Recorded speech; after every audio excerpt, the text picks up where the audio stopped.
in his sweater sleeves. He shook his head as he looked at the score. He straightened out the bills, then he made a flat package of the money. He tied it up in the wide bandana. He glanced at a passing police car and said, "Shit, Slim. We could get busted counting the score. Here, shove it under your seat until after we cop some ribs and a motel room for the split." I x-rayed his hands as he passed the bandana. Then I pushed it under the seat. He pulled away and parked behind a rib and burger joint on Lake Street. He sat there for a long time before he said, "Slim, you gonna cop the pecs?" I was racked with closet laughter. Did he believe I was sucker enough to leave him tending the score? I said, "Cop for yourself, Willie. I ain't hungry." He said, "I ain't got a sou to cop with," and leaned down and pulled out the bandana.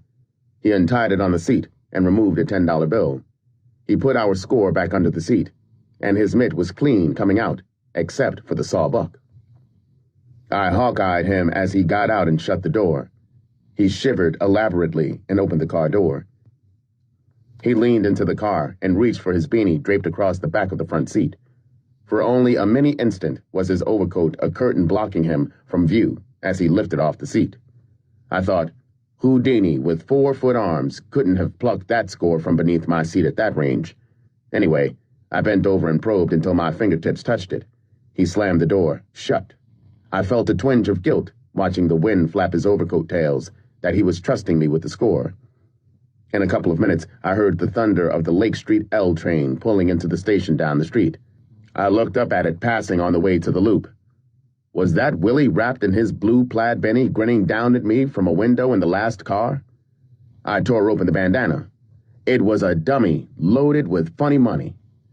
I dug beneath the seat like a pooch for a buried bone. Nothing. I raced around the car and pawed beneath the driver's seat. Something sharp gouged blood from my thumb tip. It was a fishhook tied to a length of twine that was tied to an anchor post beneath the seat. The cunning son of a bitch had probably choreographed the rip-off while we were in the cell. With vivid hindsight, I knew why he pretended he needed the sawbuck from the bandana. He wanted to get the fishhook into it when he put it back. Then he could reel it in with his left hand when he leaned into the car for his benny. The dummy bandana was pre-planted to blow me off smoothly just in case I got suspicious, as I did, before he hit the wind. I leapt behind the wheel. Maybe I could catch him in the loop, or at one of the L stops along the way. The gas gauge was on E, and I didn't have a cent. I got out and inhaled deeply.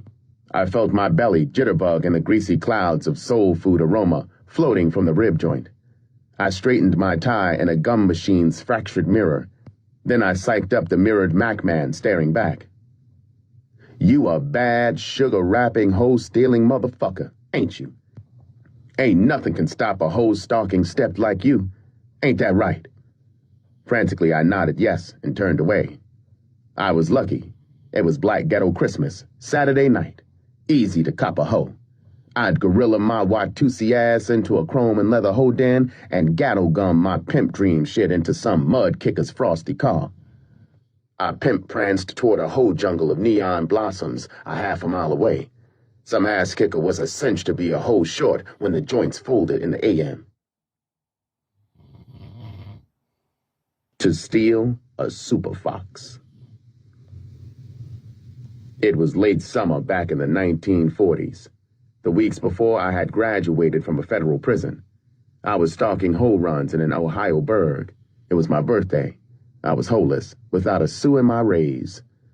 I was decked out in a gold silk vine and accessories an old pal junkie hoe had boosted the day before in Chicago. Around twilight, I stopped by Pretty Phil's, a pimp pal's juke saloon, and 2-story trick hotel. We embraced. He wiggled his lips against my earlobe as we disengaged. I thought about the rumors that he now dug stud tours of his sphincter cave. I cracked it was my birthday. He got on the phone and ordered a monster cake and several cases of Mums. We sat down and snorted White Lady until 2 a.m. and gazed through the Venetian blinds of his front window.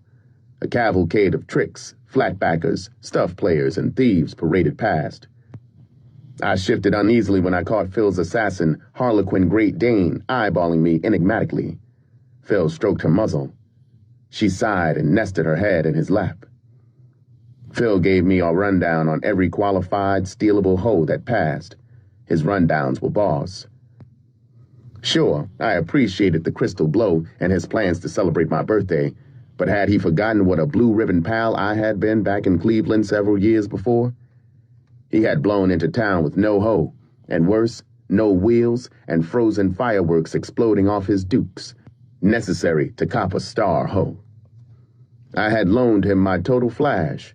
He had gone on to pimp a zillion. I had too much player pride to smooch his rear end to nudge his sense of all-out reciprocity.